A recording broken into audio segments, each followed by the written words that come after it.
Views expressed by Casters Guild members are only the opinions of that member, and that could change from day to day. Guild members may use mature language, but that in no way means they are mature. Listener discretion is advised. Thank you for tuning into this episode of Casters Guild. I am your Guild Master, Rick Perry, and just like Nationwide, I'm on your side. And I'm your Guildmaster, Baron Kane, and my tail is bushy and my eyes are bright.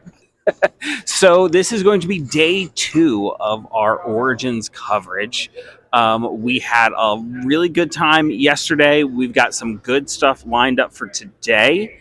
We're going to see our friends from last year, Sagestones. Yeah, yep. It's going to be much later tonight, though. Yes. Yeah. We are going to be walking through the convention hall and attempting to grab some of the people who we missed yesterday.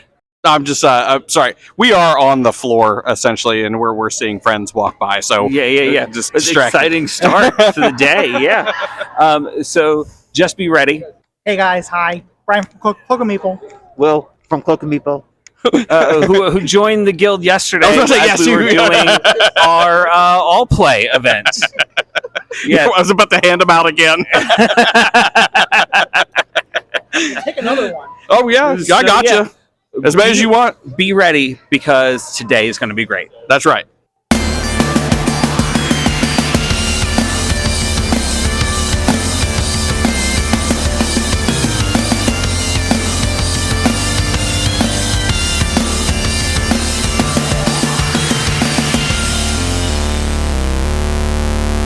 We're live in the exhibit hall with a brand new guild member. Feel free to introduce yourself. Hey, I'm Trey Chastain. I am owner of the Gambit Foundry and designer of Riftblade. Can you tell us a little bit about what you brought to Origins with you? Yeah, so Riftblade is a dueling deck builder for 2 to 4 players where you are powerful mages casting spells against your opponent. What's unique about Riftblade is really 3 things. So first, you're creating a single combo of massive spells to attack every turn.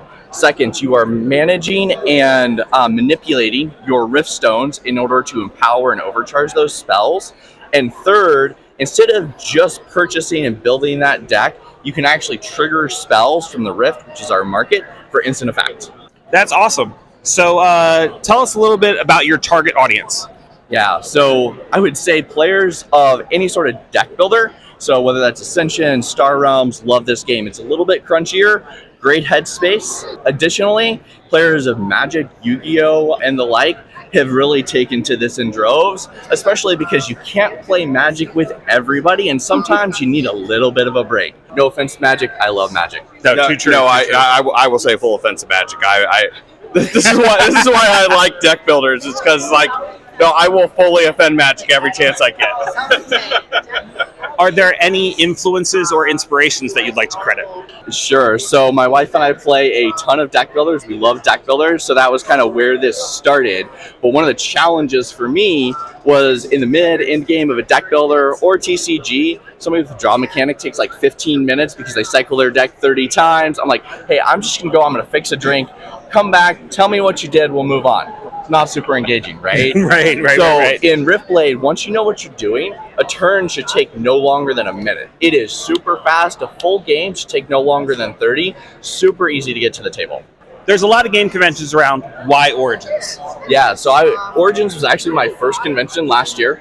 I came to Unpub, super great hosts, great customers here, and they've been very gracious with their space. They've given us a lot to be able to set up and really promote what is about to come to Kickstarter. So they've just been super easy to partner with. Big fans. All right, so thank you so much for your time, and we hope you have a great rest of your show. If people want to find Riftblade, where can they find it, and where can they find you online? Yeah, so we're at thegambitfoundry.com, or any of our socials are at the Gambit Foundry. We're coming to Kickstarter this summer. We'd love to see you guys. Right, thank you very much. Thanks, guys. We are live in the exhibit hall with a brand new guild member. Feel free to introduce yourself. Hi, I'm Andrew Bosley, illustrator for games like Everdell and Flock Together. Yeah, that's me. Could you tell us a little bit about what you brought with you to Origins? So I'm here with Seacow Games, which produced Flock Together, a cooperative game about chickens surviving in the wild frontier against horrible, mean predators. So we're here just letting people know about that game and the expansion that came out, the Egg expansion that came out just a little bit ago. I'm just having a great time. I got to tell you, we saw this a little bit and got it kind of demoed for us at the early media event. And my partner here, well, we both love the puns, but my partner here was like, we're not leaving this convention without this game. Yeah. And really, it's like part of the appeal to it was definitely the art. So I'm definitely glad we got to talk to you about this. But visually, it's just striking, and I can see why people are flocking to the booth. Well done there. So do you have any inspirations or influences that you'd like to credit? Oh, for the game or for just me in general? Well, both. We're talking to you. So Okay. Well, gosh, there's too many to count. I mean, for me as an artist, there's certainly great artists that have inspired me. I'm a huge fan of J.C. Leindecker, Alphonse Mucha. Oh yeah.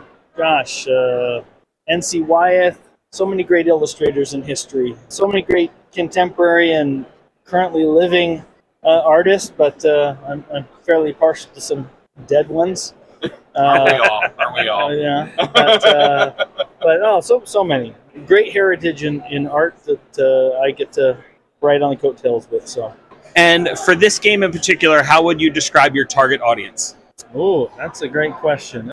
That's really meant for everybody, but I mean that's a pretty easy answer. But it's a game that can bring an entire family together, and I come from a family where cooperative games are, for some of my kids, are the only way we can play games together. So I have seen that with my own family. My kids love to play this game. But it's also, there's tons of puns and other things that wouldn't be appreciated necessarily by a younger audience. Not that it's a mature audience, but it's meant for everybody. And at least when it came to making the art, I wanted it to be something that was accessible to as many people as possible. Yeah, I was going to say with some of the names I've been seeing here, definitely I feel like the dad crowd is probably a good focus group. It could be. Yeah. I think we have a fair amount of dads probably walking around here. But it's we've got a good variety of players, characters you could play, and so I think it could meet a lot of people's needs. So. Based off of what we saw at the media event, it definitely seemed like a good thing to sit down with a group of friends or even family, like your kids and partner. And it's funny.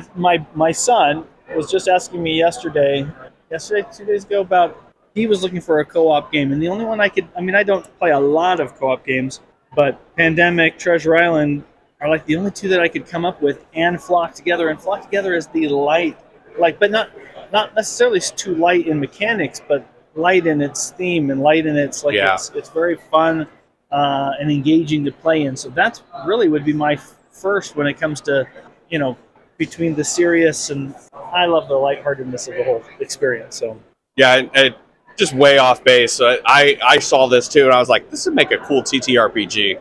Like just seeing the fullness of the characters and everything is like, I could see myself playing one of these as a character. They're pretty fun. All right, so there's a lot of gaming conventions out there. Why Origins? Well, gosh, I have to be honest, this is my first time at Origins, but I have heard about it for even longer than I was in board games myself, working in board games. So I've always wanted to come. This is my first time, and it's been an awesome experience so far. The city is beautiful, and the convention itself is packed. I go to lots of different conventions, big and small, but I tend to like the larger ones, but not too crazy. I won't put any larger conventions down, but this is manageable, but also big, which is right in the sweet spot that I like. So I can't agree more with that. Yeah, I think everyone we've talked to has agreed, this is the perfect size. You start to get bigger, like Gen Con, for example, and things get just a little too crazy. Yeah, you can't breathe in the aisles. Yeah. In the bigger ones. PAX Unplugged is similar, but this one I've really liked so far. The vibe is not too crazy. It's not too over the top as far, it's just fans coming to just have a fun time. So. Absolutely. Yeah, absolutely. Well, thank you so much for taking time to speak with us. We hope you have a great rest of your show. If people want to find Flock Together, where can they do that, and where can they find you online? seacowgames.com. They're on Instagram. I think they're on Facebook too. If people are interested in any of my work, my website's bosleyart.com, and I've got a Discord and a Patreon with a fun little community. And awesome. Thank you very much. Thank you. Appreciate it. We're here live in the exhibit hall with a brand new guild member. Feel free to introduce yourself. I am Delarchius from One More Turn Games. Thank you for having me. Hey, thanks for being here. And what have you brought with you to Origins? Today we are displaying Ascendancy.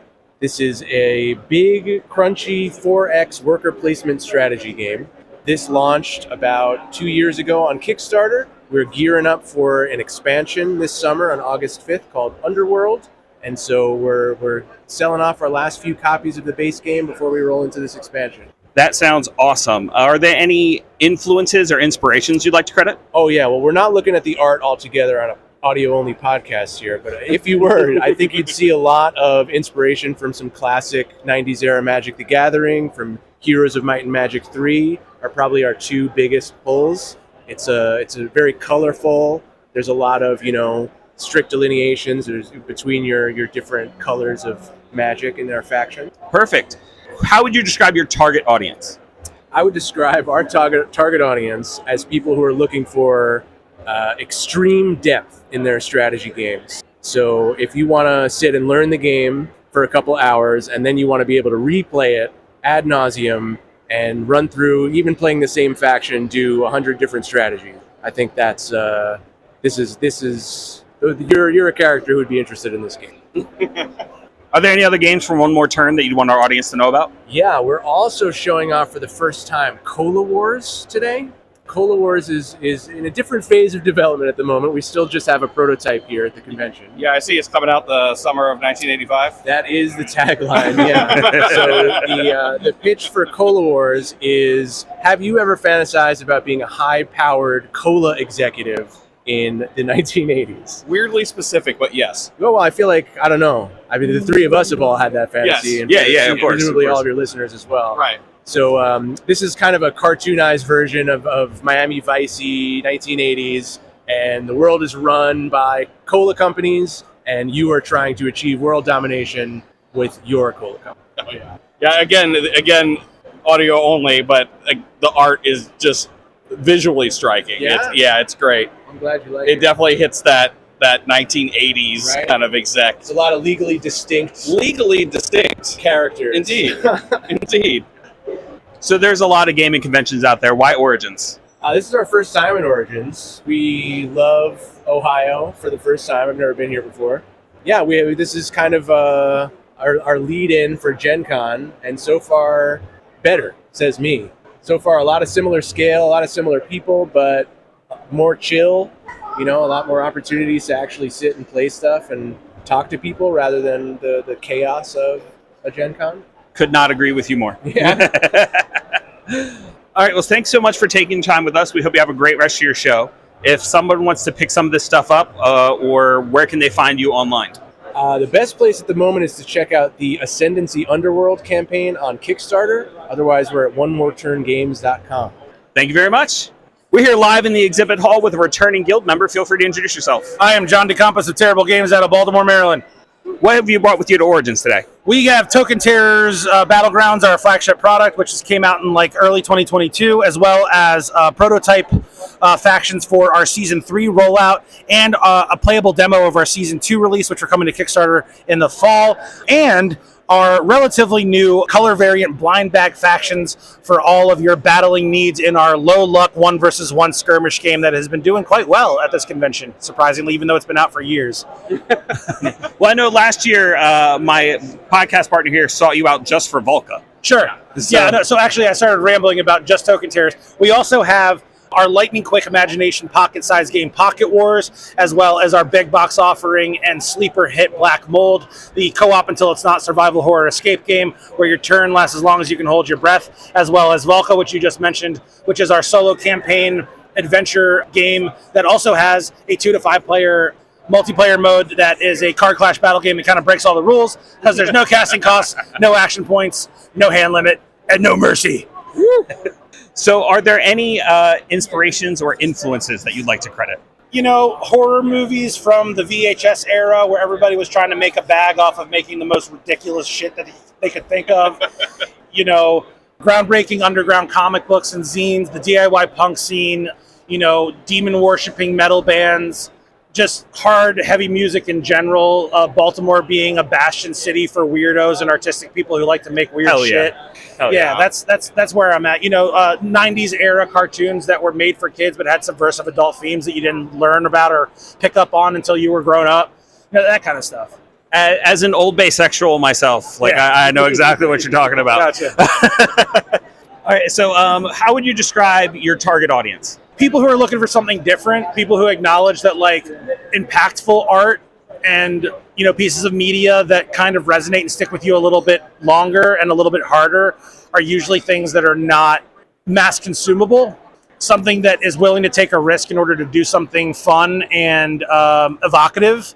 I think that's sort of where I live. I'm unapologetic, especially when it comes to people giving me feedback about how it's not for them. And I say, great, that means I'm hitting the target, because if it's for everybody, then it's not very interesting for me. Oh, yeah. So that's kind of where I approach things from.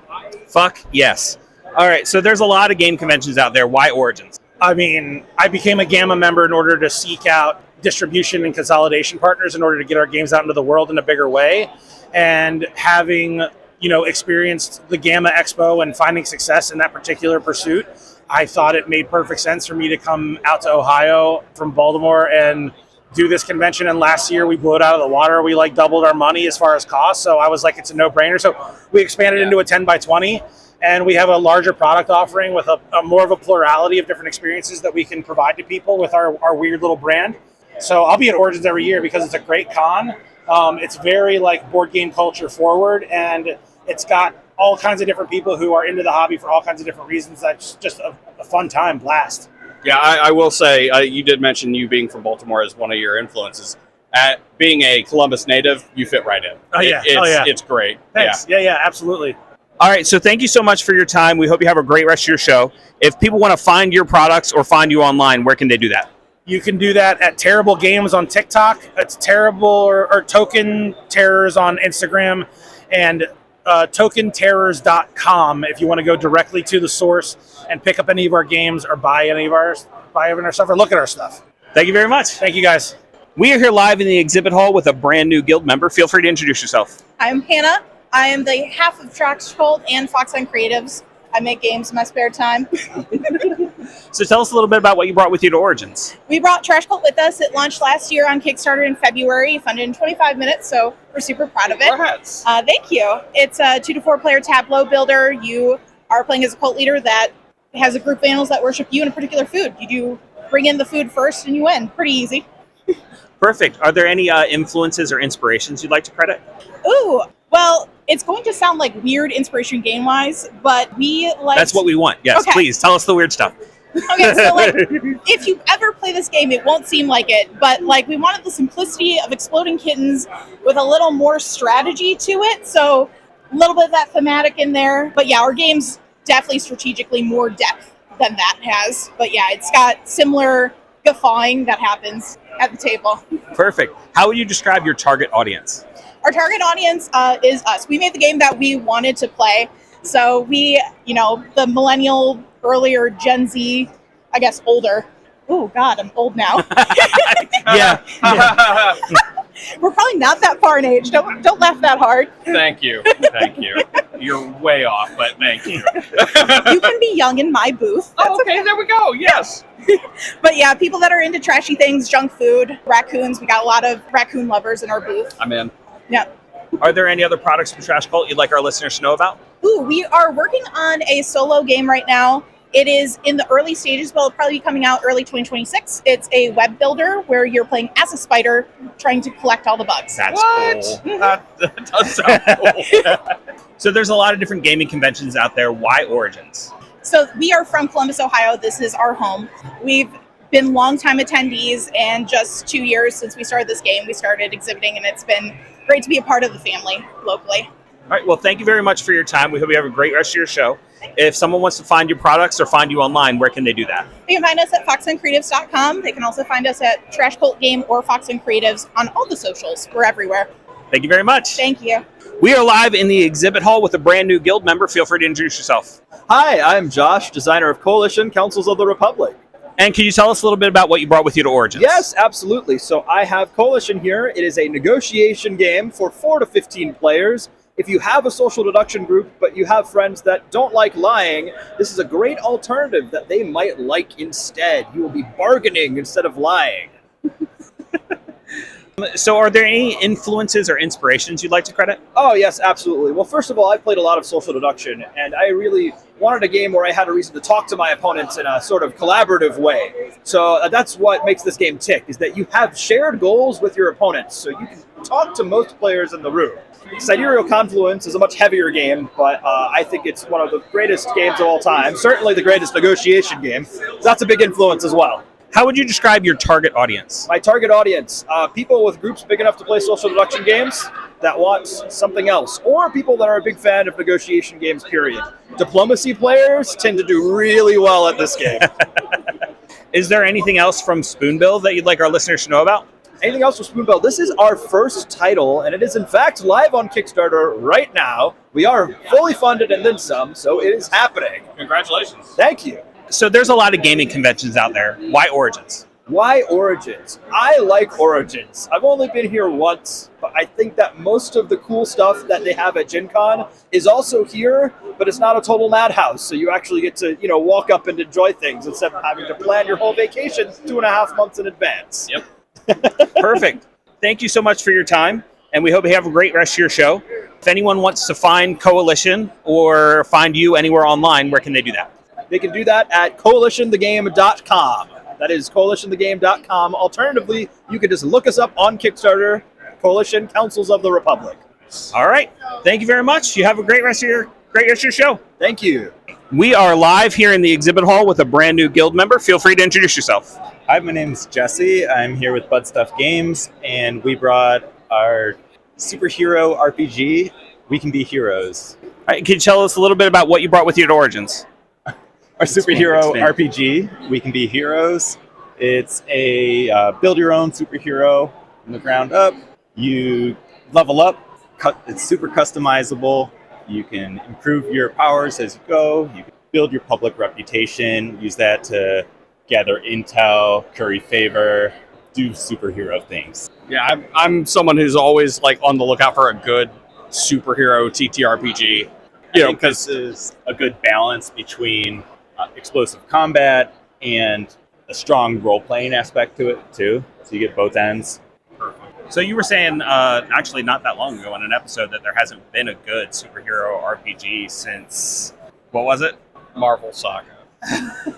So what are you looking for in a good superhero RPG? I don't know why you got to call me out like that. People make fun of me for that. But you made it a Guild of I Kree, know. not me. Anyways, but no, a lot of superhero RPGs will only focus on the powers and the combat and stuff like that, and there isn't really a good chance to do a lot of good role playing with these characters. So, I mean, we felt pretty strongly when we were making this that we wanted a good balance of both. Yeah, we built in the public merit system as a way to encourage that. It also becomes the currency of the game. So when you're in battle, you're going to earn public merit for the different goals of whatever mission you're doing. And then you can use that to then role play with a government official, the media, scientific community, etc. That's awesome, actually. Yeah, I've never heard of anybody doing something like that. Yeah, you can use it to improve your equipment. So you can use it to get new equipment, but we also have a pretty robust way to improve equipment. It's almost like its own mini game in itself. That's awesome. Do you have any influences or inspirations that you'd like to credit? Well, this came out of playing D&D with my buds during COVID, and then our lead creator, Spencer, he was really wanting to find a good superhero RPG. He couldn't find a good one that he liked that had that good balance between combat and roleplay. And so he started toying around, making his own, and got it to a place. He said, "Hey, you guys want to try this out?" And we're like, "Yeah, okay." I mean, it sucks that, I have someone experiencing the same pain that I was, but at least, we have someone acting on it. So that's good. Yeah, and I think that the feel of the game itself can really be whatever you want it to be. Like I like the darker, grittier stuff. Some of the guys on our team like the more lighthearted cartoon kind of kind of feel to it. Yeah. And you can get whatever you want out of it. Artwork in the game is awesome. It immediately gives you that like nostalgic comic book feel. Yeah, absolutely. Yeah, we're obviously audio only, so you guys can't see. But we're posting pictures on our Instagram, so hopefully you get a little snippet of the art. But it's amazing. I love it so much. Other than this guy right here, how would you describe your target audience? Anyone that is looking to have a really fun time playing a game with their friends. It's, as you guys probably know, role-playing games are very social. It's a lot of fun just hanging out with your friends, telling a story together. I think anyone that likes superheroes could get into this, and even if you're not crazy about superheroes, it's still a lot of fun. You get attached to your character that you create. Anyone that's into RPGs could easily get into this. I think like if you've played a D20 system before, you're going to pick it up very, very easily. Good. Combat tends to flow quickly, so you don't get bogged down when people are taking 20 minutes to do their turn. Perfect. So there's a lot of gaming conventions out there. Why Origins? Origins is nice for us. So most of us are from Ohio, scattered around. I live in a suburb of Cleveland. We've got a guy in Athens, a guy in Dayton. Oh my God, you really are spread out. Yeah, so having a convention in Columbus is really nice for us because it's a central point. Everybody's meeting halfway. Yeah, exactly. But it's a big convention too. This is our first time having a booth here, so we're super, super excited about it. Nice. All right, so thanks very much for taking the time to talk to us. We hope you have a great rest of your show. If somebody wants to find your game or find you online, where can they do that? budstuffgames.com, BUDSTUFF, or on Instagram, we're budstuff_games_LLC. All right, thank you very much. Yep. We are live here in the exhibit hall with a brand new guild member. Feel free to introduce yourself. Hello, my name's Greg Drake with DrakeHaven Games. I'm the designer of the Tournament of Bedlam, the first in a series of games from the world of Bedlam. Could you tell us a little bit about the Tournament of Bedlam that you brought to Origins with you? Yeah, so Tournament, like the first 6 games, are all quick, crunchy games. They play in 30 minutes or less. This particular game is a card trade tile draft game. In it, you're basically building your team, and then you build your mech, and then you go into the arena and do battle. Oh, yeah. Yeah. Would there be any influences or inspirations that you'd like to credit? My kids. So I've been designing games for about 20 years. Got tired of Chutes and Ladders and Sorry, and just started making games for the kids, and just fell in love with it. I love building the puzzle, solving the puzzle, rebuilding it until it finally works. But yeah. Yep. How would you describe your target audience? The world of Bedlam is a steampunk dystopia. It's sort of thinky. I like to say I create stories you play, designed for display. So I'm a guy who wears ruffles and lace, so I like pretty games. But beyond that, I like thinky games. If you're interested in the whole dystopian world and really a game that tells a story, each game tells a unique story. It sort of introduces concepts, and the next game flushes out what that concept is. So when you go back and play the other game, it's just a deeper, richer experience. Yeah. It's amazing. What other products does DrakeHaven have that our listeners might want to know about? Okay, so the first game out is Tournament. I just got it manufactured and shipped to the United States. I'm hoping to kickstart Interest of Bedlam and the Society of Bedlam over the next year. And again, they're stories you play designed for display. So the packaging is just phenomenal. I use long pack games, magnetic closure. Because they are stories, when you buy the set or series, you can store them as books, and they reform the landscape of the world of Bedlam on your game shelf. So that's important to us gamers, you know. Oh, it's gotta look pretty. Absolutely. No, 100%. Yeah, I keep all my stuff on shelves, and the fact that you can lay it out like this is perfect. Yeah. Yeah. We also have just a game stack display too. So if you don't get kicks on pretty, you can. Honestly, too, just from a friendly local game store standpoint, that's a great display unit right there. Thank you. Yep. So there's a lot of different game conventions out there. Why Origins? So my wife and I sort of scouted a couple last year, and Origins had the best feel. It's big enough that I thought it would appeal to the most amount of people, but small enough we can have conversations like this and not feel like, oh, bumping up against people. Everybody we've met here, from the staff to the other vendors, has just been phenomenal. Just friendly. We are in the Midwest. It's sort of our shtick. We have to be friendly. But it doesn't feel forced. Yeah. So thank you so much for taking your time to talk to us. We hope you have a great rest of your show. Yeah. If someone wants to find your game or find you online, where can they do that? So right now I have Instagram and Facebook. I'll be standing up a website here in the next couple months. I probably put things in the wrong order. I'm learning this as I go. And I'm a designer by heart. So yeah. But Facebook, like the DrakeHaven LLC on Facebook, and the same on Instagram. Nice. So, thank you very much. Thank you guys. Appreciate it. Thank you. We are live in the exhibit hall with a brand new guild member. Feel free to introduce yourself. Hi, I'm Blaine McDonald with Basics Card Game. We're introducing a new card game that's a blend of dominoes, unos, story cubes, and playing cards to provide unlimited versatility and educational advantages for people, creatives, and game designers. So you brought Basics here with you to Origins. Please tell us all about it. Basics combines 6 colors, 6 suits, standard playing card ranks, and 6 unique actions that can be overloaded with other actions to provide unlimited versatility for game designers.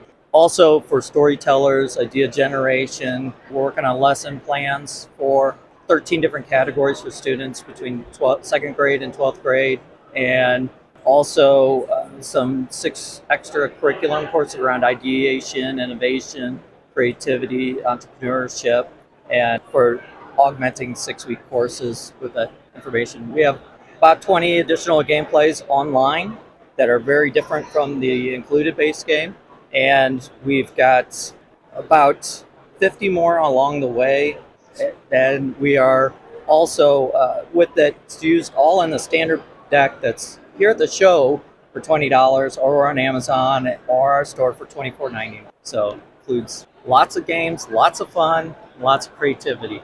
So you're not really trying to keep the plans small on this one, are you? No. No, not at all. Not at all. And I'm not really out to make a ton of games. I'm spreading the love for creativity. And well, I mean, from the sounds of it, from this game, you have just so many different things you can do with it. And it sounds like you're just thinking of more things that you can do with it. So, yeah, I mean, you seem like you have a pretty solid plan in the future for this. Yeah, and on our site at base-6.com, we put up a lot of links to our social media and our which we do walkthrough gameplay, links to our 3D designs. We're also working on a 360 gameplay that has kind of like a Lego to playing card adapter to give it like enable these hexagonal cards for 3-dimensional gameplay. Wow. So you build up and out with it. And yeah, we're really excited. We're on TTS as well through Steam. You can download it. We sell virtual packs on our store and link to your tabletop simulator account. And are there any influences or inspirations you'd like to credit? Well, I mean, this is an influence of a lot of old classic games brought together. So, I mean, obviously influences from standard playing cards, standard dominoes, Uno, and story cubes, or all those story-oriented games, and bringing it all together in a different format that really adds a lot of versatility, a lot of stickiness, and a lot of versatility, so you don't keep playing the same game over and over and over again. It's great for bunkers, great for, No, you're fine. Great for RVs, great for travel, hiking, and No, yeah, you're good. It's definitely it looks very portable. So yeah, like you were saying, in the RV trips, something like that, it looks like it could travel well. And save a lot of shelf space if you're in a apartment, condo, or bomb shelter, So there's a lot of game conventions out there. Why Origins? Origins, I am new to the convention circuit, but my coworker was not, and he highly recommended Origins. It's got a great audience, great crowd, great location, great city, and it's amazing here. It's I'm from St. Louis. We have Geekway, and that's a big gamer one, but not much for finding new games. but they're trying to improve with that. So Origins is a great opportunity to come here and experience new games. I've noticed that Origins has been really good with like indie and like new games specifically, especially for indies. So yeah. And so it's made amazing. We'll be at Gen Con as well. But that's probably switch into the educational segment because it is a educational type of game. Appreciate you guys' time. Thank you very much for your time. We hope you have a great rest of your show. And one more time for our listeners, if they want to find your game or find you online, where can they do that? Find us on Amazon at Basics Card Game or on our website at base-6.com, the number SIX.com. And we are also, you could do base, the number 6.cards also works. So, and then on our homepage, we have linked to all of our social media platforms. Nice. Thank you. Thank you. We are live in the exhibition hall with two brand new guild members. Feel free to introduce yourselves. Hi everyone, I'm Jeremy Stark. I'm one of the co-founders of Zero Strategy Games. I'm Luke Schwanger, and I'm also all those things. Could you tell us a little bit about what you brought with you to Origins? Yeah, absolutely. I'll take Shuffle Dungeons and I'll let Luke talk about the sheep. So Shuffle Dungeons is our first major release that we did. Kickstarter last year funded, and we're about to fulfill it. It's a fun little cooperative dungeon crawler for 1 to 4 players. Has a lot of the same, dungeon crawling tropes that you've come to know and love, but it's really about a unique experience about building a unique dungeon every time you play. It's a lot of fun, and the co-op keeps it light and it makes it a fun time with your friends. All right, my turn. So the sheep is a parody horror game. The idea is you're playing as these specialized mercenaries known as shepherds who are traveling from one town to the other while protecting caravans as hordes of mutant sheep attack you from all directions. The sheep are a different mutation each night, so you never know what you're up against. Meanwhile, you are leveling up your character and gaining new abilities as you play, so you grow in strength as the game does as well, and just hope to make it through before you all die. I mean, I kind of find sheep unsettling as it is. Yeah. It's the eyes. It's this. Is it? How do you like that one?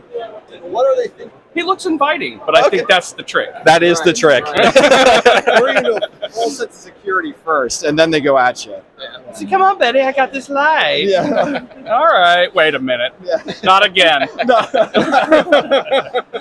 So are there any influences or inspirations you guys would like to credit? I think, I definitely have a big one for the sheep.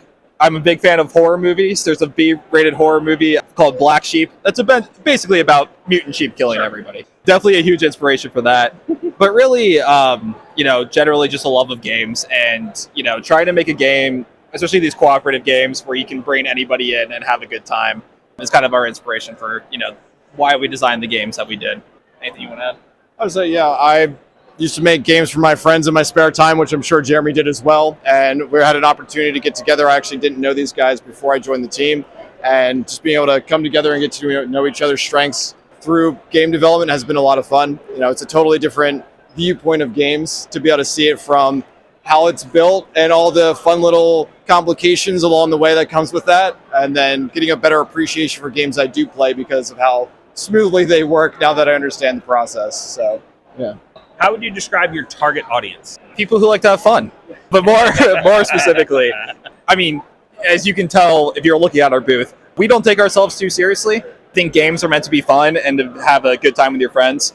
And I think that's really our target audience, people who like a little bit of depth and strategy. Oh, and I'm not trying to downplay it here, but you say, taking a look at our booth, we're definitely not taking ourselves too serious. This is a booth of someone taking themselves serious. This looks great. I'm more also looking at the ripped barbarian in pinstripe jeans and the mutant sheep that's thirsting for your blood. But I also play a game called Scion, and it's like, this could be something out of that. 100%. Awesome. Yeah. Like an American Gods kind of feel. Mm-hmm. Oh, sure. Yeah. But we like to have a good time. Yeah, we like to, at our office, we like to joke around and have fun. And that's really the people who are open to, the most important thing being having fun with your friends at the end of the day is kind of our target audience. I definitely agree with that. I mean, part of it is I also do like developing a variety of games. The idea is we want to reach an audience as wide as possible. It's good to have a focused audience, but I think having something for everyone so they can see and say, hey, I love this part of your game. I also want to see what other games you have available. But as long as you can find something here with us that you really enjoy, that's going to put a smile on my face. So So there's a lot of gaming conventions out there. Why Origins? The honest and first true answer is that it's close to where we live. We're in central Pennsylvania, so it's a hop, skip, and a jump.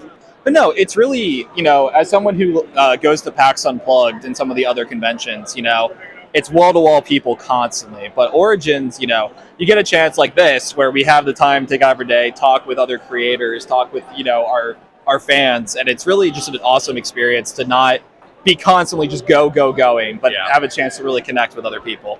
I like my job, and so when Jeremy told me I had to be here to Origins, I thought it'd be a good idea to go. Sure. So, Yeah. That's pretty much my story.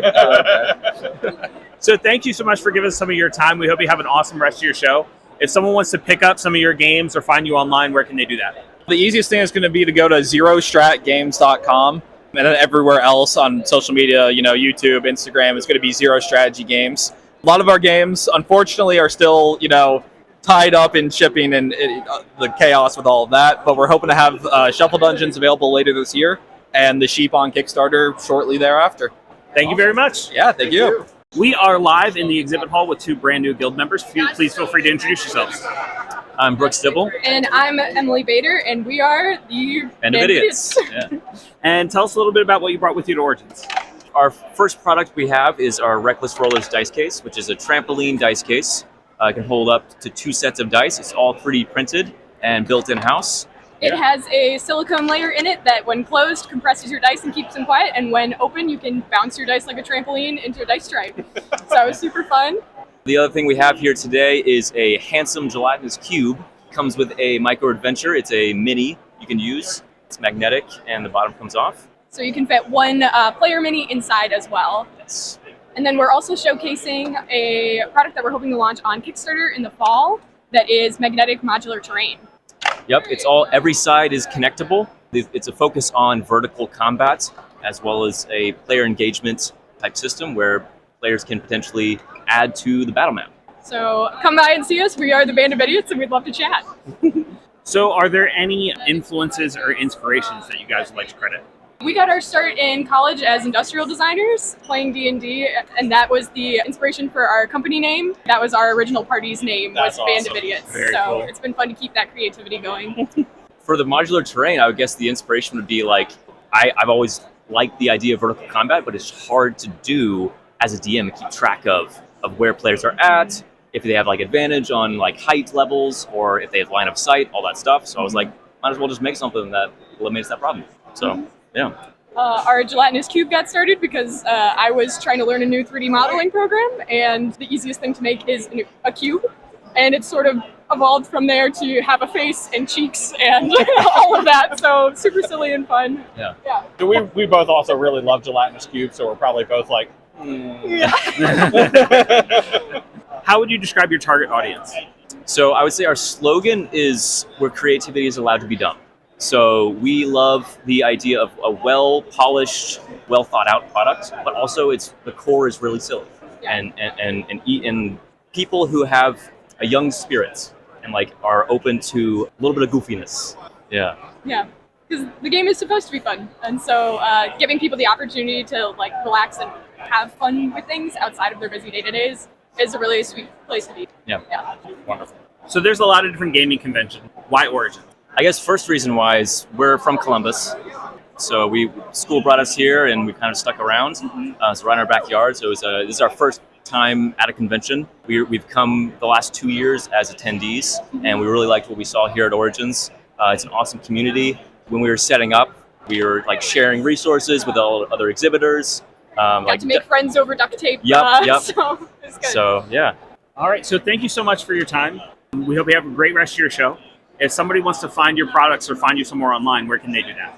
So they can find us at bandofidiots.store or on our Instagram at bandofidiots10.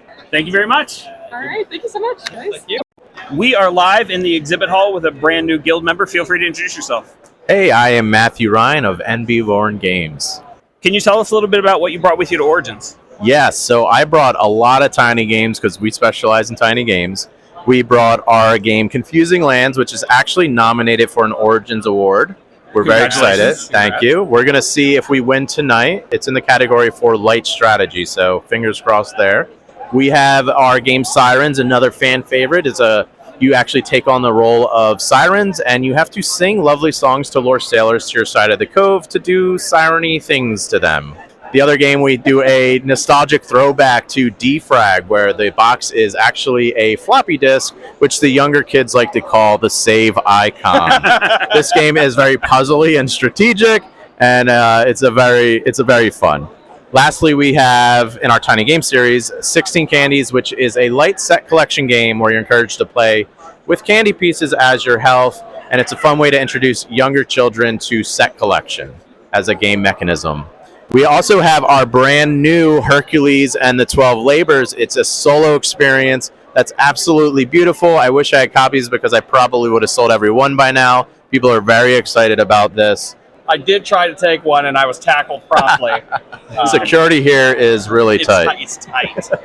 And then the last game that we're showing off at the show is called Cat vs. Cucumbers. Which I was told I need to play. Yes, So. well, we should definitely play it at some point. Indeed. It's actually a collaboration with my friend Eamon Anderson, who is the creator of Gnome Hollow. Mhm. Him and his wife are the designers, and then we decided to publish the game together. But it's a really funny game where there's a little bit of take that, but it's kind of like a press your luck element to it. It's a blast. Nice. Are there any inspirations or influences you'd like to credit? I'd like to thank my mom and my dad. I just, the industry's full of great publishers. I love to see what everyone's doing, and that alone is, can give you some inspiration for things. Working with Ammon's been great too. We work together on a lot of projects. He does graphic design. He does illustrations, design. He did the rule book for Galactic Cruise, which is one of the best rule books on the market. But working with other people in the industry is a great way for me to get my inspirations as well. I have to say, with all the people that we've interviewed, I think that the common theme has been using each other as inspiration, and I'm really getting to see like the community of board games and all that, especially at Origins, coming together and inspiring each other and being Okay. Yeah, no, I totally agree with that. As you said, that Ammon is in my face with for those who can't see us, with the camera making a joke at this, but I'm also dressed in a nice little Greek outfit to promote Hercules and the 12 Labors. But you're absolutely right. Everyone vibes off each other. The industry it's smaller than you think. Once you're in it for a while and you go to a lot of these conventions, you start to network and meet everyone, and you just like to see everyone succeed and do well, because at the end of it, it's bringing more people into the hobby, which means there's more people to experience board games, and that's a good thing for everyone. Absolutely. How would you describe your target audience? My target audience, I'm a little bit all over the place. So I guess the primary would be with the tiny games, people that like travel size games or a nice filler game that still have like a lot of replayability in them, like Confusing Lands. I've probably played it 1,000 times because of all the conventions I go to, and I genuinely love playing it, so I will not say no to a game of this. So I think the travel friendliness and like having a quick thing to take with you is the fit. But all of our tiny games have very different themes to them, and the next 3 we have coming up are even different themes, and they're all different mechanisms as well. So I can't say there's one like theme or mechanism. I will say with Hercules and the 12 Labors, we are starting a Greek mythology solo line. So everyone that likes mythology or solo games, you're going to want to see our next one, which is Jason and the Argonauts. Speaking to me. Yeah. Speaking to me. And I will say, we'll be posting, like I know we're all audio, I'll be posting pictures on our Instagram and stuff. You guys got to see these games and their designs and the packaging. It's great. It is eye-catching. You're too kind. You're so kind. You should, if you want to stay here and just say nice things about my booth and me all day, we can do that too. I'll do it for a copy of Hercules and the 12 Labors. Oh, that's a hard one. These are limited quantities right now. So there's a lot of game conventions out there. Why Origins? Origins is great. I go to a lot of the game conventions. I mean, why not all of them, really? But for Origins specifically, Gamma does a great job hosting this event.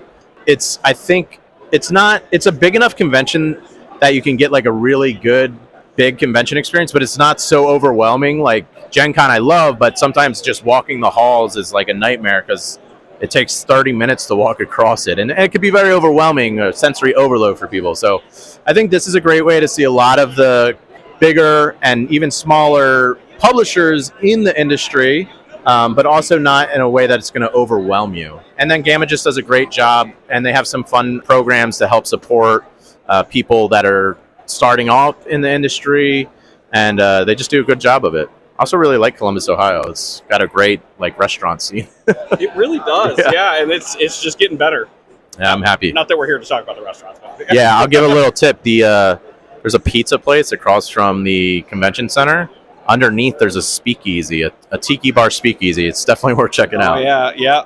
I believe you're talking about Mikey's. Yeah. Yeah. I don't think it's really a secret, but it's a cool spot. People should go check out. It's a secret. I'll take off my sunglasses to wink. Yeah, I wouldn't have noticed otherwise. No, it's funny too because Columbus actually has a few speakeasies around. There's one in an ice cream shop. I've heard about a few of them. I need to come a few days early next time so I can actually just kind of explore. Outside of once the convention's here, it's like I'm at the exhibitor hall. Once that ends, I'm going to eat and then I have a meeting or something. So it's hard for me to I'm just going to get whatever's closest. Reach out. This guy's local. Okay, perfect. Yeah. Free to show you around a little bit. Yeah, I need to come a few days before next year. So thank you so much for your time. We hope you have a great rest of your show. If our listeners want to find your product or find you anywhere online, where can they do that?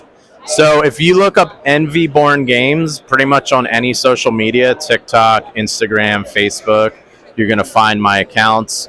I will say I'm most active on TikTok, and I like to make silly videos. I don't know. If you look it up, you'll see what I'm talking about, but people always come up and compliment me about them, so I just like to have fun. Thank you very much. Thanks for having me. We are live in the exhibition hall with a brand new guild member. Please feel free to introduce yourself. Hi, I'm Jesse Stone with Stone Age Entertainment. Tell us a little bit about what you brought with you to Origins. I brought my game Pillage the Village. You play as one of 6 different dragons, all trying to be the richest by the end of 10 rounds. You do that by either pillaging the village or stealing from your fellow dragons. I'm sold on that. Yeah. I mean, that was really easy to think of that for me, to visualize the whole pillaging the village as never even would have thought about going after the other dragons. Yep. Yeah, every dragon has their own lair that you keep all your gold in. You have action cards that you're playing from each turn where you play one face down, then everybody reveals their cards all at the same time, so nobody knows what each other is doing. So you're either pillaging the village, you're stealing from somebody else, or you're protecting your lair from other people trying to steal from you. Sounds like a good day to me. And then you roll dice to determine how much gold you get. And if you roll an odd number, you also get treasure cards, which all have special powers that give you some kind of extra benefit. Like there's one called the Cloak of Invisibility, which if you use that and you're stealing from somebody, but they protect their lair, you get to steal from them anyways because you turn yourself invisible. Awesome. That's actually really cool. Yeah. So are there any influences or inspirations that you'd like to credit?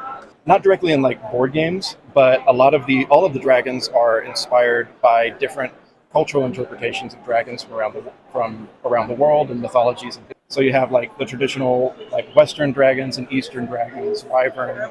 You have one of them is a Hydra from Greek mythology. One is based off of Quetzalcoatl from Incan and Mesoamerican mythology, and one is based off of Nidhogger from Norse mythology.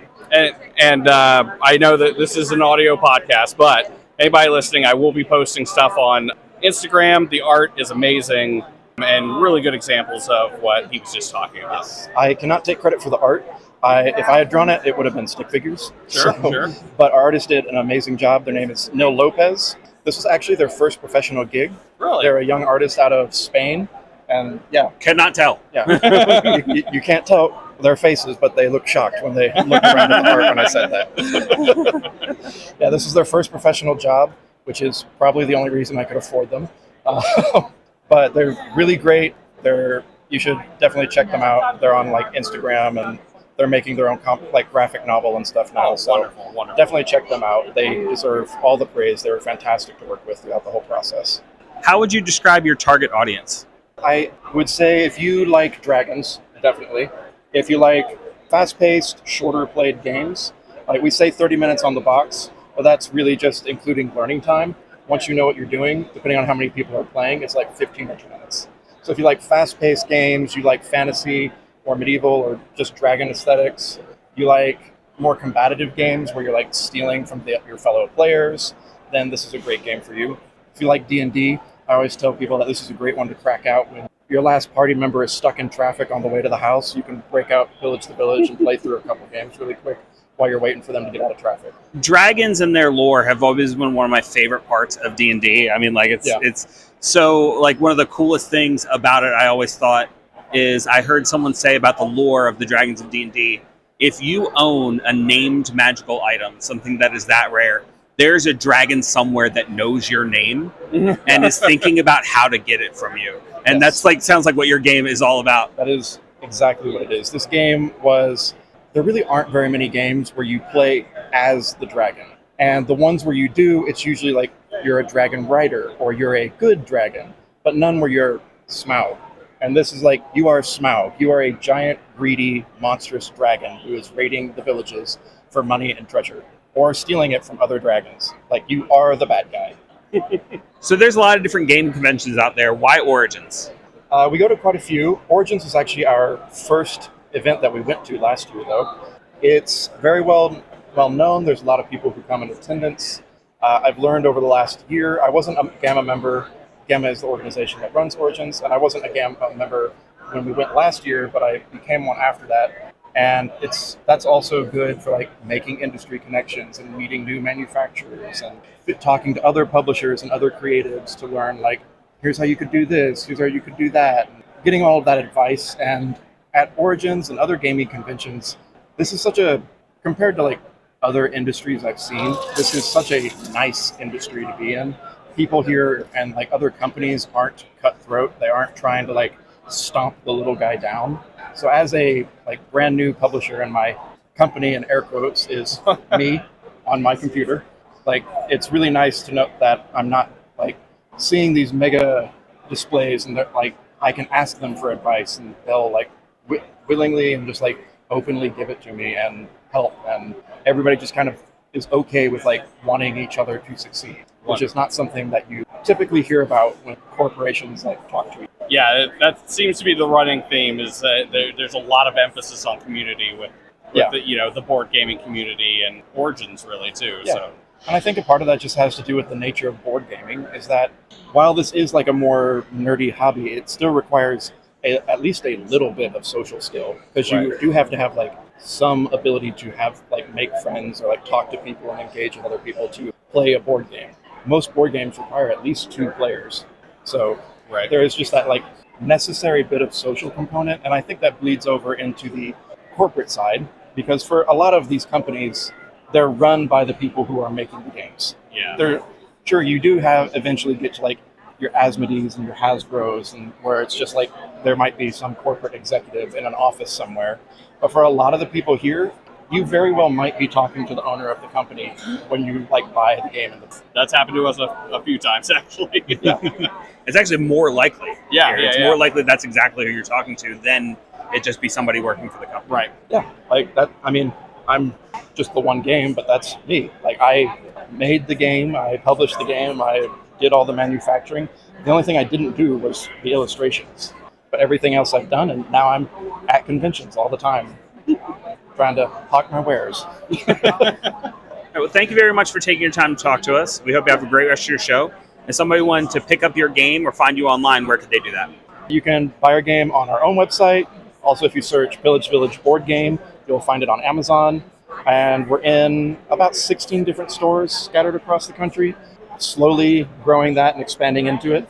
But yeah, so StoneAgeEntertainment.com is our website, and then, like I said, on Amazon. Thank you very much. Yeah, absolutely. We are live in the exhibition hall with a brand new guild member. Feel free to introduce yourself. Hi, everyone. I am Justine Coven. I am the creator of Pet Domination, Kittens versus Corgis.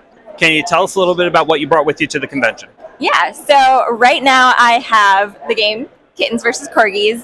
So this is the base game. I am also trying to promote my expansion for Kittens versus Corgis, the No Mercy expansion that will bring the game from 2 to 5 players up to 8 players.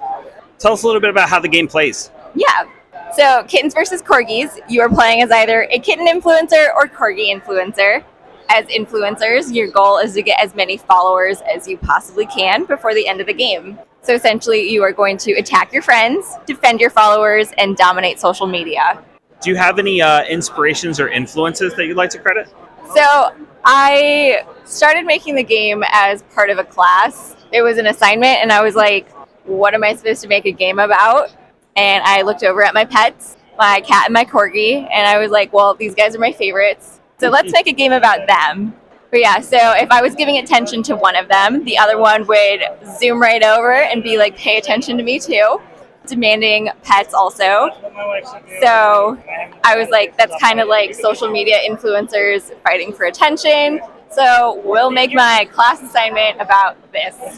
And from there, I figured if I was making a game for a class, why not try to make it a real thing? Put it out into the world, kind of naively not knowing what all of that would entail. How would you describe your target audience?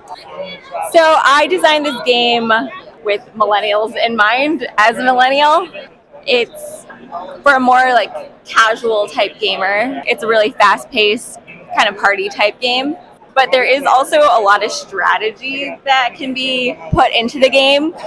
So if you want to play it very strategically, you definitely can. For the more hardcore gamers, I've had a lot of people say that it reminds them a little bit of Yu-Gi-Oh! And Magic the Gathering in a way. You know, I don't really remember that much about Yu-Gi-Oh! Besides what I watched, what I would watch as a kid. But yeah, I can definitely understand why people would say there's Yu-Gi-Oh! Type aspects to it. So the defense cards in the game, people say, are kind of like the trap cards in Yu-Gi-Oh! Right. We also have trap cards in this game, but they act a little bit differently. Sure. Trap cards affect you instead of someone else. Sure. So, Yeah. Does this trap card straight up kill a pet? Yes, it does. Oh no. Yeah, if you draw a trap, there's one card in particular that if you draw that trap card, your character dies. There is also another card that allows you to kill another character. So technically the age range for this game is 7 and up, but obviously there might be some parents that are a little iffy on it. Sure. Yeah. So there are a lot of different gaming conventions out there. Why Origins? Yeah, so Origins to me is a very special convention. So I am actually one of the 2024-2025 class year members of the Horizons Fellowship. So Gamma as an organization, and Gamma is who runs Origins, right. They basically have this initiative to support DEI indie creators. So that is the Horizons Fellowship. So I was picked as one of the members of the Horizons Fellowship. So I don't know. I think it's really important to support other indie creators. Of course. So to me, this is a really important convention because it's showing how supportive that the gaming industry is of DEI creators. All right, so thank you so much for taking your time to speak to us. We hope you have a great rest of your show. Thank If you. someone wants to pick up your game or find you online, where can they do that? Yeah, so you can go to either petdomination.com or kittensversuscorgis.com. You can follow us on social media.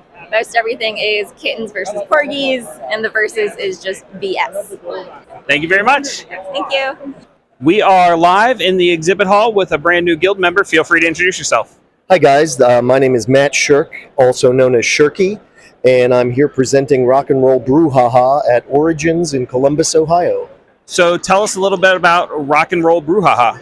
So the game is an expandable, customizable card game.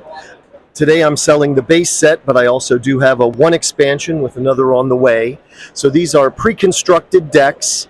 We have, it's all about bands and musicians and finding gigs, buying gear, and managing venues. So what you do is the venue cards provide resources for you. You use those to play your musicians and your support personnel, and then they go out and that venue is joined up with a performance card in the middle of the table that either player can attempt, and if you meet the performance requirements, then you win that gig, you score points. So the game has elements of resource management, a little bit of lane battling, although you're not fighting each other, little bit of worker placement, because there are other cards and other things your musicians can do when they're not performing gigs, such as practice or go to the music shop. And then there's a little bit of a tug of war with the volume level, because in the base set, there's the chill deck that wants to keep that volume low. There's also the forte deck that wants to keep that volume high. And then there are other card effects that look at that volume level. So it's a game for 2 or 4 players. The new expansion deck adds a third whole deck, so you can get a three-person game going. It takes approximately 25 minutes per player. It's medium complexity. And I think, we've made a fun game. If you are a music fan or a musician, I think you'll find it especially interesting. There's a lot of little Easter eggs. Maybe you guys saw Spinal Tap. There's more than one reference to This Is Spinal Tap. And with the help of some very talented artists, I think we've made a game that's fun, but also looks great, is portable, is inclusive, and I'm proud to be presenting it here today. Do you have any influences or inspirations that you'd like to credit? Well, yeah, absolutely. So I am a musician. I play the bass. I play in a band back home in Reading, Pennsylvania. I also occasionally will play in church, or I'll do pit orchestra, maybe of a musical, maybe 2 or 3 times a year. So I've been a amateur musician for, many, many years. But it was somewhere around 2010 that I said, you know what, I'd like to combine my 2 loves into one, and why not a card game involving bands and musicians. So that's what I did. It was only during the lockdowns that I got serious about sort of getting this to the finish line, as I think a lot of designers out there have ideas but never make it to fruition. So COVID, the lockdown, really got me working on it, on the mechanics, getting those down, and of course arranging for all the illustrations. Yeah, I have to say one good thing that COVID did for us is helped a lot of people pump out some good games. So I think so. Yeah, I think that's true maybe of all the creative arts, right? Books and movies and all that. I think we're just now seeing that, right? Thanks to having extra time on our hands. Right. Yeah. So there's a lot of different gaming conventions out there. Why Origins? Okay, so this is my first, but just online I had seen that Origins is the kinder, gentler convention, and it's a little more chill, and everyone here has been super friendly, and so it felt like a good place to start. I'm happy that I did start here, because this has been a good jumping off point. I've had a blast so far. So thank you so much for taking time to talk to us. We hope you have a great rest of your show. If someone wanted to pick up your game or find you online, where can they do that? They can do that at my website, rockn, as in the letter N, roll Broühaha, BROUHAHA.com, rockandrollbroühaha.com. And the game is also available on thegamecrafter.com. Thank you very much. Thanks so much, guys. Nice meeting you both. Nice meeting you. Hello, listeners out there. We are here live in the exhibition hall with a brand new guild member. Feel free to introduce yourself. Hi, I'm Chloe. I'm the owner of Tabletop Candle Company, and we make class-themed candles that have wax dice inside that are scent-inspired by those classes. So, like Bard, for instance, is Fruit Loops, because what other class could do Fruit Loops?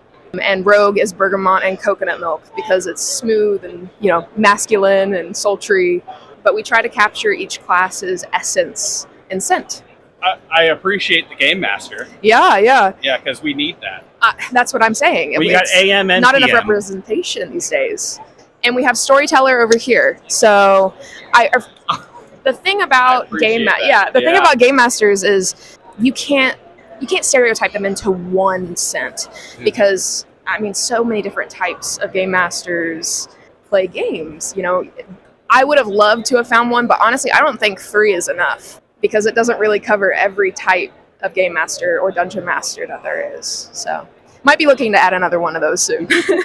I appreciate this, because I literally have a half sleeve tattoo dedicated to my sorcerer. Oh my gosh, that's character. awesome. My favorite scent in the entire world is sandalwood. Stop and the first it. thing I saw was sorcerer, sandalwood, orange, jasmine. I'm like, you got me. Good. I think we've done a really good job capturing the essence of all the classes. Of course, there's always going to be somebody who disagrees, but you can't please everybody. Sure. So, are there any influences or inspirations that you'd like to credit?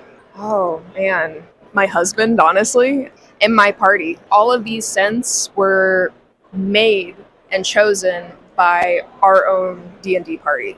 So we gathered around a table and we vetted each scent. So I don't think I could have done this without the help of my friends and my D&D group. So that definitely a big shout out to them, because without them, we wouldn't have this. So yeah, definitely them. How would you describe your target audience? Oh, it's such a wide range. We have people that don't know anything about D&D. They're like, what do the dice mean? And they still love it because it's something nobody's ever seen before. We have all ages, men and women, literally everyone, from experienced DMs to people who have never played but want to start playing, and then people who have no idea about the game. So I really can't even, condense who my target audience is. It's everybody. Obviously our listeners can't smell these. Right. Are probably the best smelling candles I've ever had. And also, are these like the crackling wicks? They are the wood wicks, which yeah. are amazing. Good choice on Thank that. you. Especially, when you're running a game and Yeah. you just love that sound. It's nice to have that extra level of immersion in a game, which is kind of why I started making the candles the way I did. I wanted something that was visually appealing, something that you could hear, audio, and then obviously the scent aspect of it. Yeah. It's a centerpiece for your game, and it smells really good too. So there's a lot of different gaming conventions out there. Why Origins? It's the best. The community at Origins is amazing. We come back year after year, and it's so nice to see everybody. The vendors, they've been the same. Well, not the same, but a lot of times they'll be the same people over and over again, and people are so excited to see what they have that's new that year. So like our booth mates right next to us, Limitless Adventures, they've been our booth mate for last year and this year, and it's so nice to just hang out with them. And also, it's just a really good show. All of the events that go on, incredible. So I don't know, I can't think of a better one off the top of my head. So thank you very much for taking the time to talk to us. We hope you have a great rest of your show. Thank you. If our listeners want to find your stuff or find you online, where can they do that? tabletopcandlecompany.com, and on social media, Tabletop Candle Company. Thank you very much. Thank you. We are live in the exhibition hall with a brand new guild member. Feel free to introduce yourself. Hi, I'm Melissa King from Thornville, Ohio. And what are you doing here at Origins today? I am currently working Wild Bills, where you can stop by and get your thirst filled with wonderful cups that you can take to wonderful events. I gotta say, I got my first Wild Bills cup last year, and it's been one of my best con purchases ever. Yeah. A lot of really great flavors. What do you like about Wild Bills? So I enjoy Wild Bills because the people that I work for are just really interesting and cool people. The souvenir part of the cup is something that people collect from all events that they've been to. I've seen cups from like 20 years back, and that's what makes it interesting for me, because I don't work all of his events, but so it's fun for me to just see all the cups. So there's a lot of different conventions around. Why does Wild Bills come to Origins? Well, because it's an amazing event. I don't know a lot about everything that's happening right now, but I will tell you that everyone that I have met have been so friendly. I've taken some awesome pictures. They are like really getting into the event itself. And it's something we like to stay with the event so people know where to find us every year. So me personally, I've been enjoying mixing the cherry and the vanilla. What have you liked, Baron?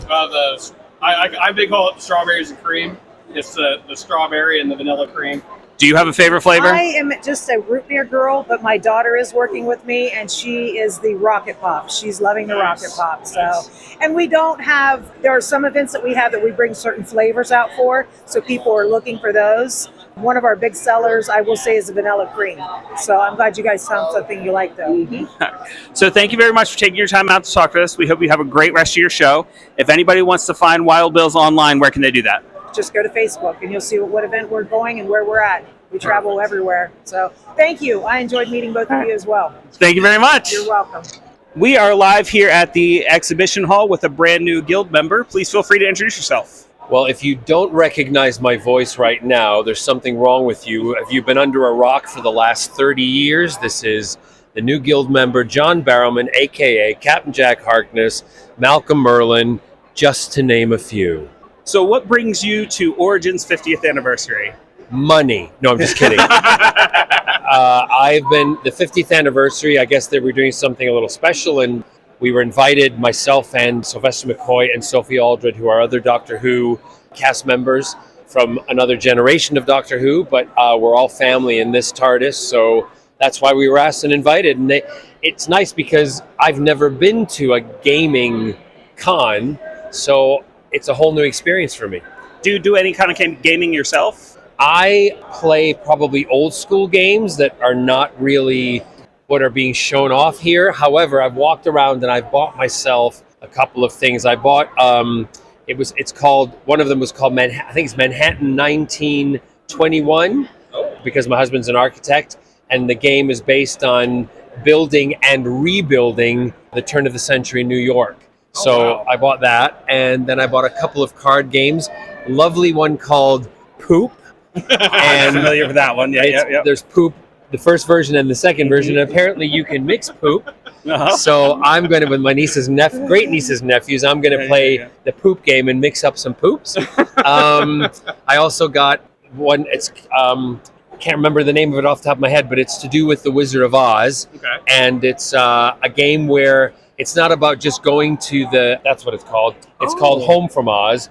And rather, being an LGBTQ plus person myself, anything to do with Dorothy, no matter what, I'm happy. Absolutely. But this one is, it's a game that you can, your journey is to get to Oz. However, the other people playing, you try to block them from getting there by either taking bricks away from them on the cards or flying monkeys, put it down, trees in their way.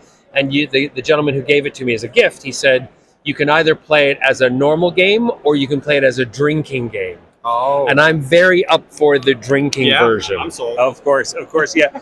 That's actually kind of amazing because we've been up and down these halls and we've done 40 plus interviews with different game developers, and you just told us about 3 different games that we haven't even seen yet. And that's how big this convention is. But that's what's kind of nice about it, and the fact that I was having this conversation with Sylvester McCoy like an hour ago.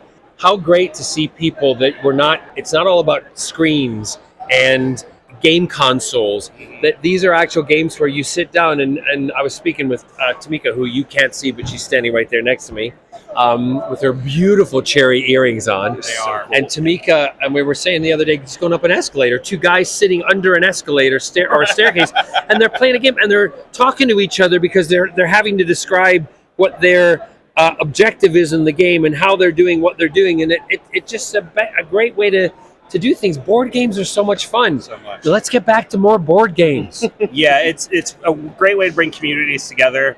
We were talking to Pride Gamers of Columbus, and it's a great way they bring their community together. And it's board gaming is just awesome. Well, there was a charity came to speak to me yesterday, and they said they have a game night, a board game night, to bring in the community, not just LGBTQ people, because it's an LGBTQ charity. So they said it's to bring other people in the community, and so they can, everything based around the board game, they then can have discussions about other stuff, which is a great way to open things up. I'm pretty sure that's Pride Gamers of Columbus. And that's like sci-fi. That's like sci-fi also. 100%. Yeah. That's the thing about being geeks. You know what I mean? Like, there's nothing to apologize for. You can be yourself. Hey, that's a quote from me. I know. Never apologize for being nerdy, because non-nerdy people don't apologize for being assholes. Damn straight. And I've got it on a t-shirt, and I don't know if you can now say it because I've said the naughty word, but you know what? It's in we always look at, if it's in a medical book, you can say it. Absolutely. You know what? you guys are like, okay. I can't think of a better thing to end this on. So thank you so much for talking to us. We hope you have a great rest of your show. You're very welcome. Thank you. Here we are in the exhibition hall at Origins Game Fair with 2 brand new guild members. Feel free to introduce yourselves. Well, Ladies first. My name's Sylvester McCoy. And my name's Sophie Aldred. No, that's wrong. Hang on a minute. Wait a minute, let's think about this. I'm Sophie McCoy. No, that's not the right one. You're Sylvester Aldred. Yeah. Right. Anyway, Anyway, I'm Doctor figure Who, it and Sophie is my companion Ace. Wonderful. That's me. So, first of all, we're big fans. I started late into the Doctor Who game. I started with Christopher Eccleston and then went backwards from there. And then after going backwards and then seeing you return later, that was really fantastic. So honestly, what's it like kind of after being together so long at Doctor Who? What's it like kind of working a convention circuit together? We've just been doing it for a long, long time, and we enjoy it, don't we? Yes, absolutely. The first one I did, which you weren't at actually, it was Colin Baker, but it was 1987, and then here we are all these years later. It is extraordinary. If you'd told me then that I was going to be in Ohio with Sylvester signing autographs all these years later, I'd have thought you were, well, in Crazy. cloud cuckoo land, shall we say. Yes. No, it's been quite an extraordinary journey, really. Because when I started, there weren't hardly any conventions in Britain at all. And I got the job on a Monday, and on Thursday I was flown to Atlanta, Georgia to do a convention. And I had no idea what that was. Sure. But now I do know. And I'm glad I did. All of time and space, and you end up in Columbus, Ohio. Yeah. And this is a great one because we're used to the science fiction conventions and the what have you, but this being a game fair, it's completely different and fascinating to see what's going on here. Yeah, because I love the idea that people are sitting down, making eye contact, talking to each other, using their imagination, kind of not just on a screen playing a game. I thought board games were going to die because of the screen, but no, they haven't died. They've come back with a vengeance. It's a joy to see. Makes me very optimistic for the world. It's been a pleasure on my end to at least see it, and I know that a lot of our board games that we're getting is because of a European kind of influx of games into our market. Yeah. And we just ate it up, and it's just exploded over here. Yeah, so. it's great. I'm very pleased because my family plays board games because my eldest son, who's 25 now, he got us into them. So every time we're together, we all sit down and play, Coup, Crew, Daybreak. Root is his favourite. Oh, I've been wanting to play that. Yeah, I can't quite get my head around all the different rules for the different characters. I love Coup. Avalon, That's one of my favorites. Ticket to Ride, you name it, we'll play it. Snakes and Ladders, my favourite. Hey, that's fun. You can't beat the classics. Cockroach poker. Cockroach, you like that? Yes, easy for you to say. Or not? So with the Doctor always kind of being a very non-violent solution kind of character, first of all, I love that. But then to see Ace come in swinging a baseball bat and shooting a rocket launcher, that was very interesting for me, especially going to New Who, then going back to Classic Who, and just like that's such a great character and immediate impact. Like, did you have any thoughts about that? You watched Doctor Who beforehand, and then you were like, I bet these new different characters to the cast, and did you have any feelings about that? I think when I got the part, I was thinking, hang on a minute, because the Doctor Who companions that I grew up with would scream a lot and run away from the monsters. And I thought, well, if they want me to do that, it's not really quite my own wheelhouse, but I'm an actor, so I'll do that. And then I got the script and I realised, oh, okay, she's a different kind of companion. When I got Doctor Who, I decided very strongly that my Doctor would not be violent. And I was sad to see later on that there were some in the past, Doctors actually were physically violent with other people. And I thought, no, that's wrong, because this Doctor has got a great brain. And also that violence is a human weakness, not a human strength. That was my complete philosophy. So when we did the Dalek one, they handed me a bazooka. And I said, I don't fire a bazooka. And I said, but Ace does. And she grabbed it with joy.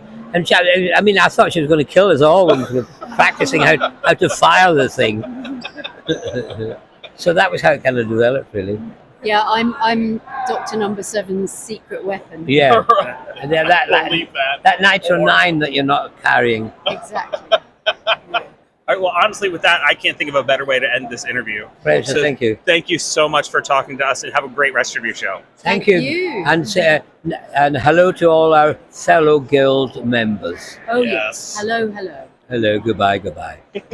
We are here in the exhibit hall with a brand new guild member. Feel free to introduce yourself. Hey, I'm Chris Eastridge from Moon Saga Workshop. Tell us a little bit about what you brought with you to Origins. So today I brought Parks and Potions, which is my first game designed and published through Moon Saga Workshop. We're all park rangers who are using botanical alchemy to heal wildlife. All right. What else did you bring with you? Any other games? Yeah, so we got a couple prototypes that aren't on the market yet. Also, we're still waiting to fulfill on Parks and Potions, but we do have something thankful because of the manufacturer gave us them. But we do have Loom here as a prototype, and we also have Aya, which we're going to be localizing to global market. So Loom is a abstract tile laying hand management game where artists are using tiles to build out patterns into a fiber mosaic. It's a competitive game that plays 2 to 5 players in about 20 to 30 minutes. And then we also got Aya, which is a very unique game with it set in an Afro-futuristic universe that is a Mancala engine building game. You basically move your Mancala seeds over to activate columns, and then you purchase parts from the village or recruit new villagers into your Mancala, and you also use them to activate and build out more and get some end-game bonuses. Perfect. Are there any inspirations or influences that you'd like to credit? So I'm a crocheter, so Loom to me was something that I really wanted to bring a nice subtle beauty to. And if you look at the components, you can see that they're very minimalist, but it's very beautiful and pops really well.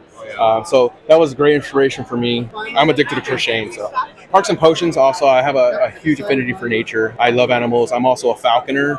Featured my bird there in one of the cards there. So I really care a lot about animals, and the whole botanical alchemy thing is just kind of like really cool for the fantasy vibe that everybody loves. And we really wanted to bring more of a tangible approach to nature and some awareness without being overly zealous about the conservationist aspect of things. How would you describe your target audience? My target audience are people who are looking for gateway to gateway plus games, who are very interested in replayability. People who want to take the games with them on the go or introduced to some of their friends who may not play a lot of games. The resource management aspect in Parks and Potions uses basic color theory and color mixing as the resource management. So you'll mix primary colors to make secondary colors and so on. We are very inclusive and we have a lot of accessibility in our stuff. I've also created an iconography which helps for color blindness. Yeah, and as you can see here with Loom, we have different iconography for you to help with accessibility as well. All right, so there are a lot of gaming conventions out there. Why Origins? Origins to me is one of the best out there. I mean, you have Gen Con PAX U that are also extremely huge, but there's something just really nice about the area of Origins and the people who attend here. We all feel a little bit more relaxed than some of the other conventions like Gen Con that feels a little bit more serious. We're just trying to really have a good time and be gamers, right? Oh, yeah. Yeah, absolutely. Could not agree more. Thank you so much for taking the time to talk to us. We hope you have a great rest of your show. If someone wants to pick up some of your products or find you online, where can they do that? They can go to moonsagaworkshop.com, or they can catch us on any socials with at moonsagaws. Thank you very much. We're here in the exhibit hall with a brand new guild member. Please feel free to introduce. Hey, my name is Joseph South, and I am with Home from Oz. And what did you bring with you to Origins? We brought a Wizard of Oz card game called Home from Oz, where every player gets to take their own journey through the land of Oz. The object of the game is pretty simple. You want to win. To do that, you've got to get a tornado to make it to the land of Oz. You've got to collect bricks to follow the yellow brick road. And then you've got to get the magic shoes in order to be able to make it home. If you do that before all of the other players, you win the game. Sounds perfect. So are there any influences or inspirations that you'd like to credit? Yeah, I would like to credit L. Frank Baum, the writer of the original Wizard of Oz game. We were looking to create a game that I could play with my kids and not get bored out of my mind. It needed to be simple enough that they could understand it, complex enough that they could grow into it, and engaging enough that for me as a parent, like I could sit down and love to play it. I love to play it now with my wife. I love to play it with my daughter. And my 4-year-old is starting to enjoy the junior version of the game. So we needed something that would run the spectrum. And I feel like L. Frank Baum did that with his book. Yeah. He wrote a story that resonated with children, but resonates with adults now. We are so excited to have the Wicked movies coming out, to know some people that are involved with that and then plugging it. So it is a magical time for Oz right now, and we are excited to bring that to Origin. And how would you describe your target audience? Our target audience is people who like to play with family and friends. Again, we wanted something that resonated with our family, and we're excited that that resonates with other people. That being said, we did a ton of beta testing with kind of college age and young professionals to make sure that this would be a game that would be fun to play at every level. That being said, there's a lot of gaming conventions out there. Why Origins?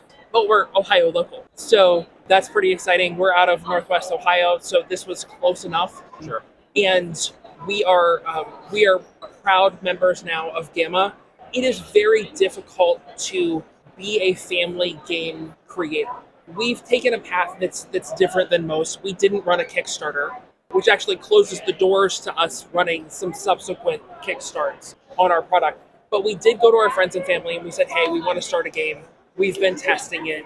We went stateside with our production, and production is going to be difficult with the current environment. I talked with somebody today who's having trouble with the tariffs. Their prices almost doubled. Oh, yeah. And so organizations like Gamma, who are bringing together creators with the manufacturers, are all the more important now than they ever have been. Yeah.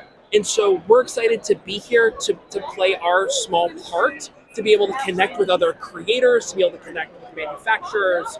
And there are very few environments that are like that. You can go to a Comic-Con and meet celebrities, but this is the place where creativity is happening, to be able to sit at unpublished game tables and be able to give advice, receive advice. It's a very unique environment, and we're happy to be here today.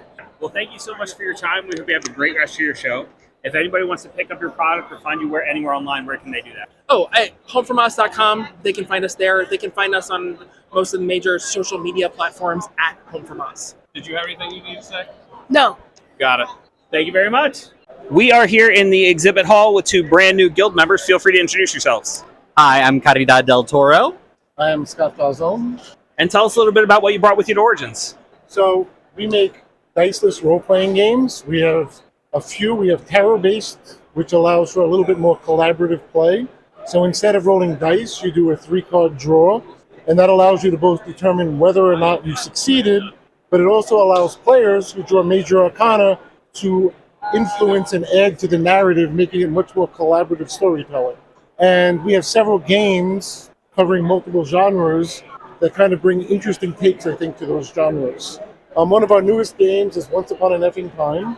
You're an adult trapped in fairyland, and the longer you stay there, the more memories you lose, and you're slowly turning into a porcelain doll. So you need to get out as soon as possible, but everything in fairyland, including the fae there, are trying to keep you there. So I kind of refer to that as my whimsical psychological horror game. Yeah. And then the other game I think that's important to note is Para.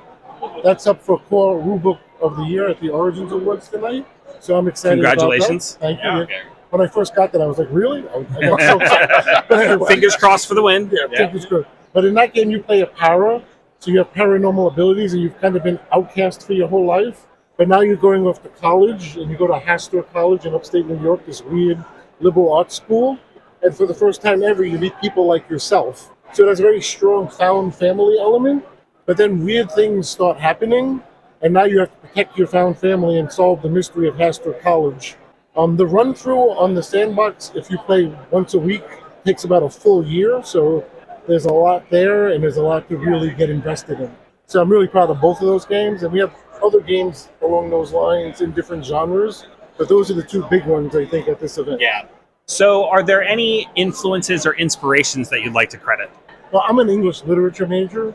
So a lot of my games do pull out of the both the Gothic and the horror elements of both classic literature and current literature. So a lot of my stuff comes from that, but a lot of it also comes from, I love horror movies. I love horror movies. So a lot, I mean, I have horror-coded games too. So, I mean, influences come all across there.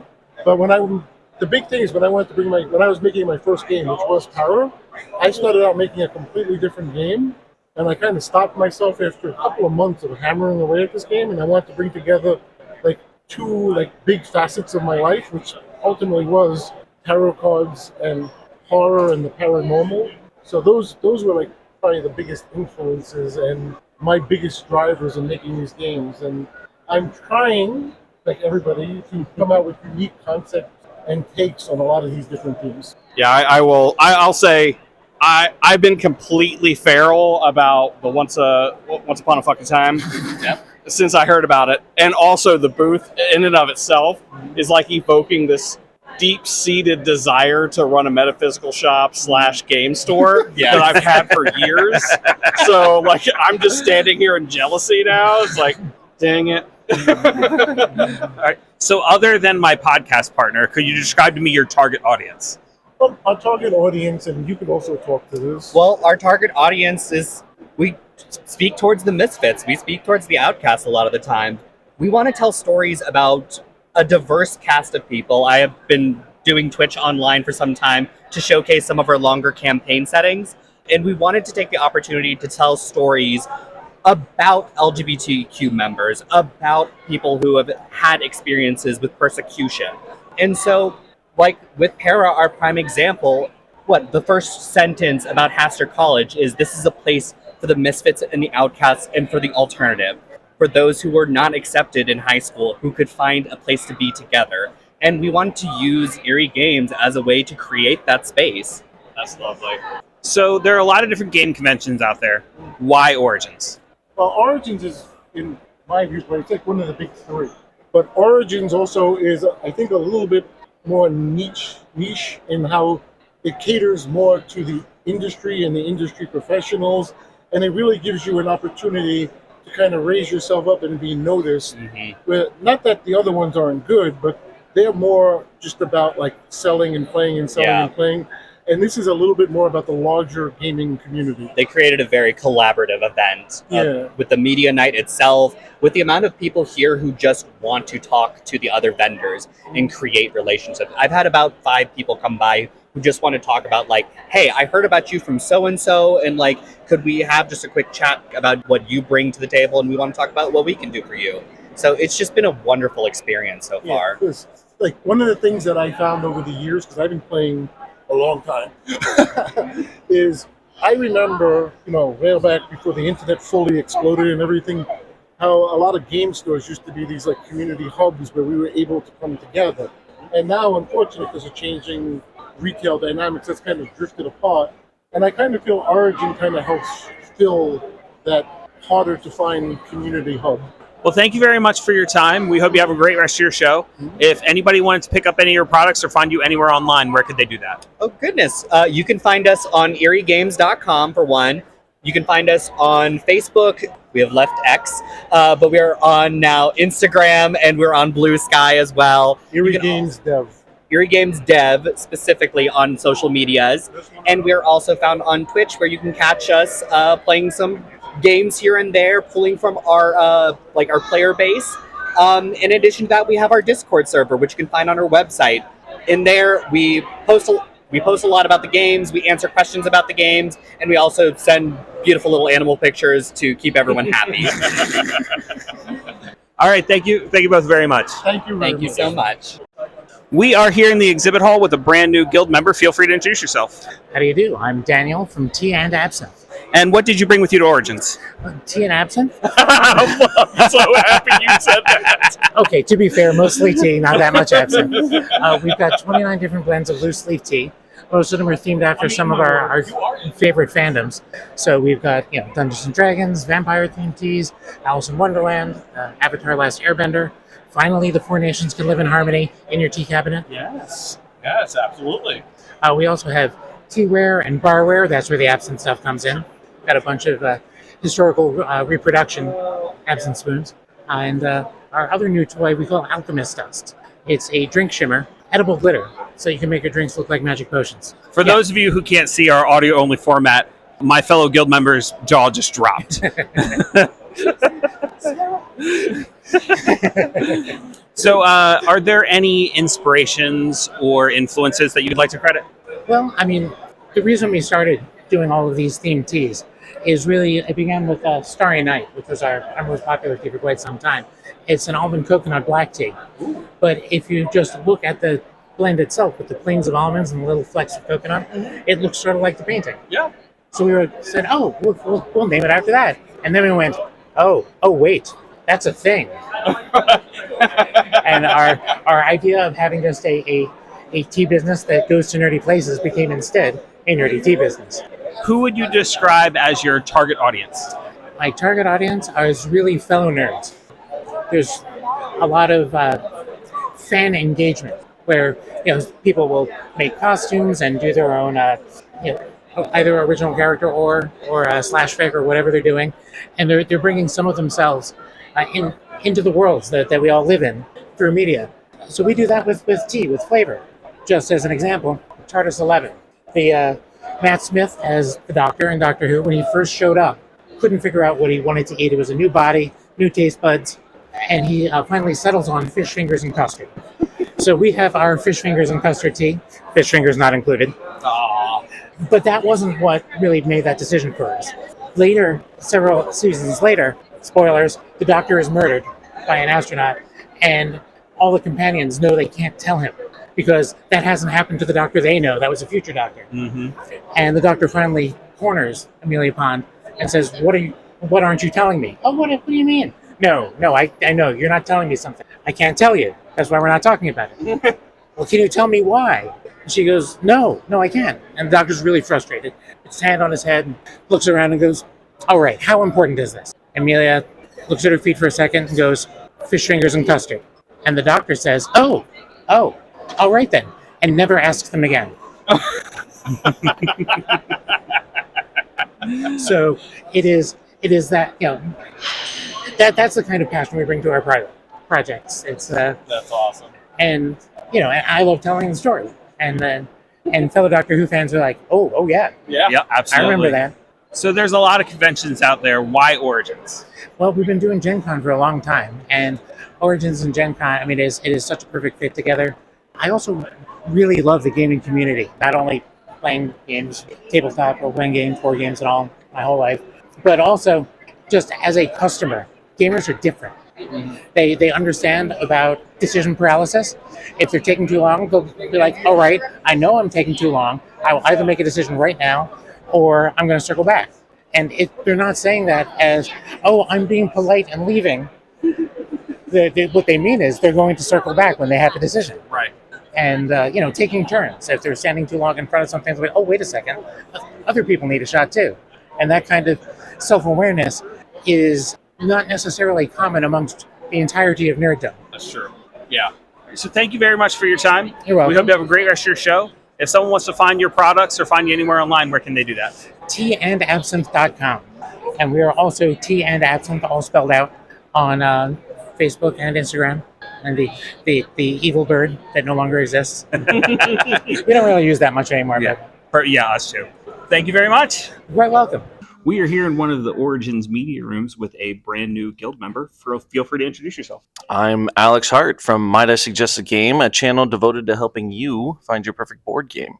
Tell us a little bit about what you brought with you at Origins. Of course, yes. I brought a lot of suggestions for board games, obviously, and one of those suggestions is a board game that I'm designing myself. It is a game called Yes and it is a game about improv, where you don't actually have to do improv. It is a quick 15 to 20 minute card game where you will be working together as a fledgling improv troupe to create cohesive sketches and build your way up to the final ultimate callback at the end for the great punchline to win jokes, win joke tokens, laugh tokens, and win the game. That is such a great premise. In the age of dropout streaming, like this is the game. Exactly. Yeah. Yes. It's heavily inspired by games like The Mind and Wilmot's Warehouse, as well as the culture of dropout TV and all kinds of stuff like that. But I am not as nearly as involved in the improv scene as many gamers here, but I have found that the Venn diagram of board gamers and improvers is almost a circle. Almost a circle. Yeah. So how would you describe your target audience? Yeah, absolutely. This is it's 5 minutes to learn, 20 minutes to play. So it is very much early beginner game, a game you can play at the beginning of the night or the end of the night. Really nice filler game. The target audience is definitely like the same target audience for my channel, which is people who are just getting into gaming or people who are into gaming and are looking for that next step or ways to introduce other people. Since you mentioned it, could you tell us a little bit about your channel? Totally. Yeah. I started Might I Suggest a Game about 4 years ago. I've been doing it full time for about 3 years now. The concept of Might I Suggest a Game is there's lots of board game reviews out there, but there are less suggestions, right? And so I don't do reviews. I do suggestions where you tell me what you want and I give you recommendations based on those suggestions. So it's very personalized, but it also takes me out of the equation. So I can play a game and not like it, but know that it's good for someone else, right? And so I'm always saying, this is what this game is about. And here are the type of people that will like this game, right? And so that's really the main premise of the channel, and something that's kind of like my claim to fame. Yeah, and I think that our whole gaming world needs more stuff like that, because we have a lot of people who go into it with a very biased opinion, and it's like, don't play that game. Yeah. Don't play, it's not good. And it's like, okay, it's not good for you. Exactly. So yeah, I think when I started, coming up with the idea and then ultimately the channel, my whole thing was like, who am I to think that my opinion on the internet matters more than anybody else, right? And so for me, it's more about like finding your perfect board game, right? That's what it's all about. No, it's perfect.